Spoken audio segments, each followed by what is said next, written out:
High-fructose corn syrup entered the food supply as a standard manufacturing ingredient.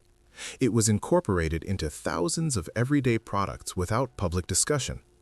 Its effects on public health and taste preference only became apparent decades later. This was part of a broader pattern of imperceptible, systemic change.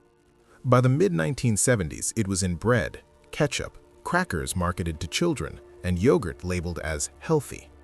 The shift happened without public hearings or debate. At the time, this was considered normal. The change wasn't framed as a change at all. It was presented as an improvement, a more efficient sweetener, more stable in manufacturing, easier to transport and store. The language used in industry publications focused on cost reduction and shelf stability. Consumer-facing marketing didn't mention the ingredient by name. Products simply continued to appear on shelves in familiar packaging with familiar branding. The assumption was continuity, not transformation. Most people didn't question it. The ingredient itself had been developed in the late 1960s, refined through the early 1970s, and scaled for mass production by the middle of that decade. Its adoption coincided with changes in agricultural subsidies that made corn significantly cheaper than cane sugar.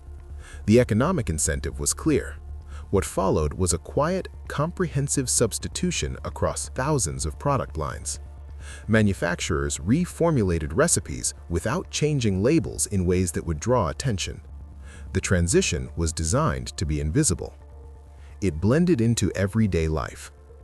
Children born in the late 1970s and throughout the 1980s grew up with this ingredient as the baseline. Their first experiences with sweetness, juice boxes, breakfast cereals, snack cakes, fruit-flavored yogurt were shaped by its specific flavor profile. High-fructose corn syrup has a different sweetness curve than cane sugar. It hits faster, it fades differently. The sensory experience is distinct, though subtle enough that without direct comparison, most people wouldn't consciously register the difference. This wasn't discussed openly. What develops in early childhood becomes the reference point for what tastes right later in life. Flavor preferences are learned, not innate, beyond the most basic level. A child repeatedly exposed to a certain type of sweetness will, over time, come to expect that exact sensation. When that same person encounters a product sweetened differently, say with cane sugar or honey, it may register as wrong or off, even if objectively it's closer to what previous generations would have recognized as normal. The taste you learned became the taste you wanted, but it wasn't chosen. It was established through repetition before you had the framework to evaluate it. By the mid-1980s, high-fructose corn syrup had become so ubiquitous that avoiding it required deliberate effort. It wasn't only in obvious sweets. It appeared in salad dressings, pasta sauces, canned soups, lunch meats. The average American consuming a standard diet encountered it multiple times per day, often without awareness. The cumulative exposure created a kind of sensory training. Over years, the palate adjusted. What had once been a novel industrial ingredient became the expected baseline. Most people never noticed this at the time.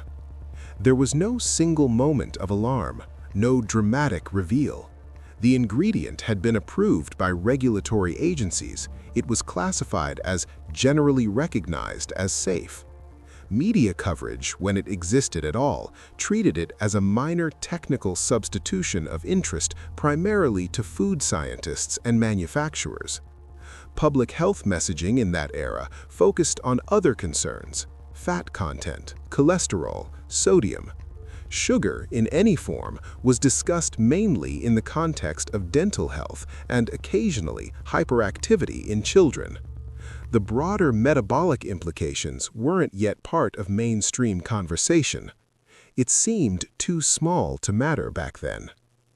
But taste is not a trivial thing. It governs choice in ways that operate below conscious reasoning. When a person reaches for a product on a shelf, the decision is influenced by memory, by expectation, by what the brain has been conditioned to recognize as pleasurable. If that conditioning happens early and continuously, it shapes purchasing behavior for decades.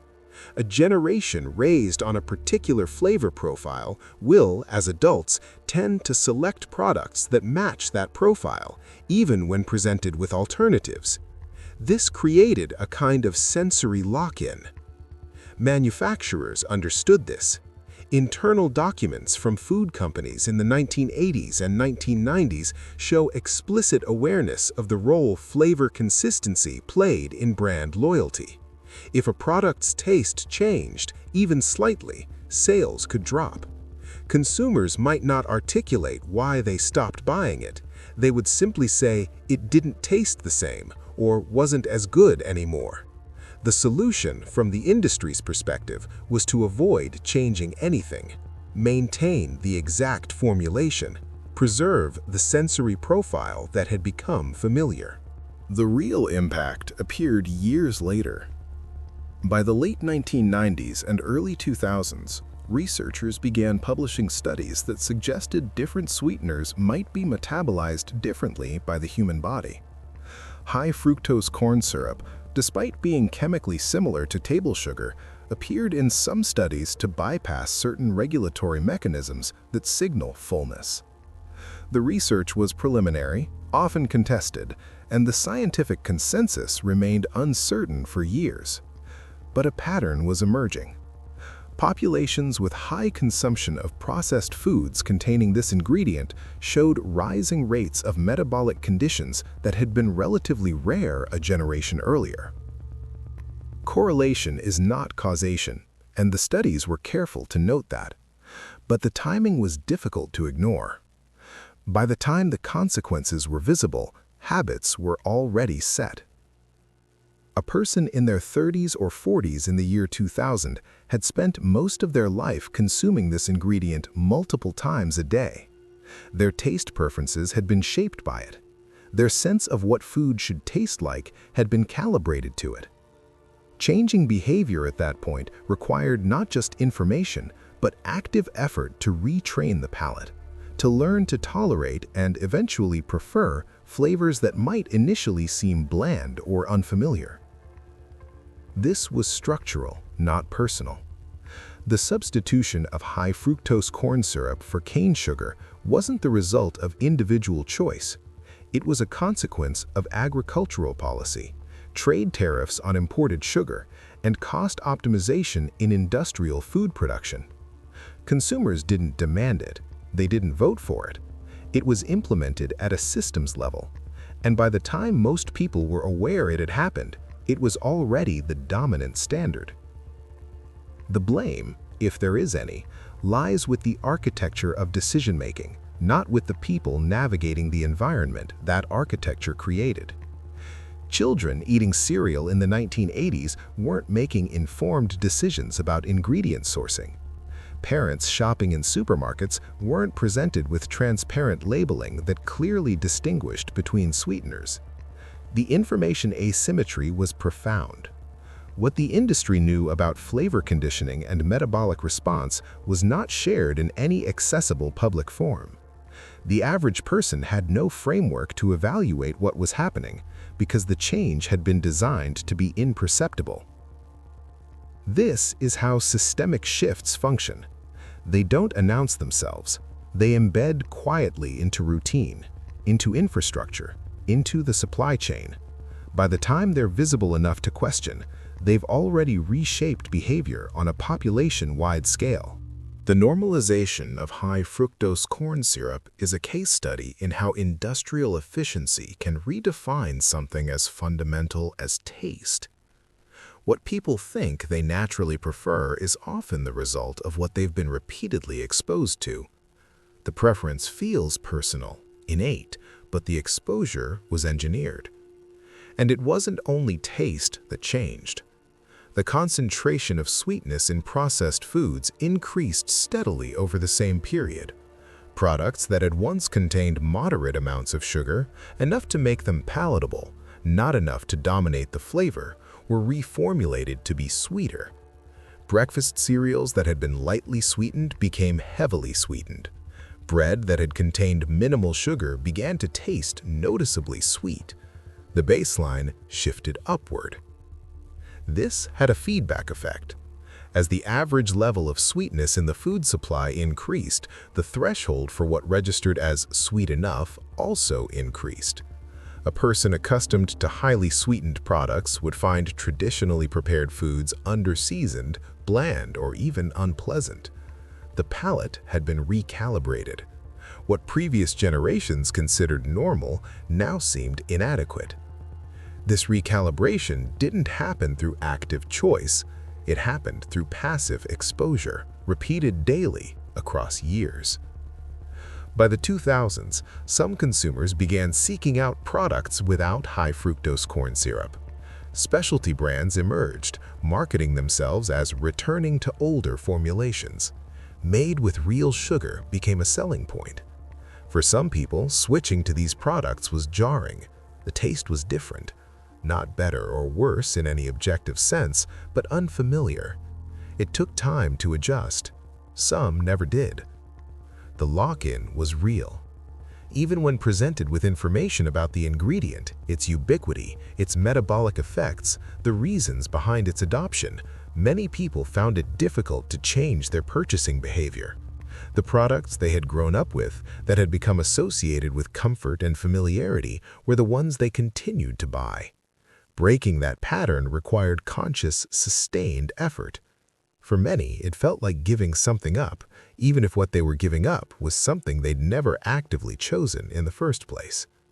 This is the power of early conditioning. The brain forms associations between flavor and reward in childhood, and those associations are remarkably durable. A taste experienced repeatedly during formative years becomes neurologically linked to positive affect.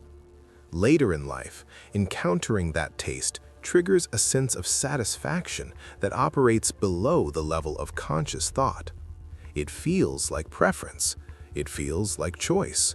But it's the result of patterning established before the individual had the capacity to question it. The food industry understood this earlier and more clearly than the public did. Internal research conducted by major manufacturers in the 1970s and 1980s explored the concept of bliss point, the precise level of sweetness, saltiness, or fattiness that maximizes consumer appeal. Products were engineered to hit that point. Formulations were tested and refined until they triggered the strongest positive response in taste panels. The goal was not nutrition. The goal was not even satisfaction in the traditional sense. The goal was repeat purchase behavior. And it worked. Sales data from the 1980s and 1990s show consistent growth in categories dominated by products formulated to optimize palatability. Consumers bought more. They consumed more. They returned to the same brands, the same products, year after year.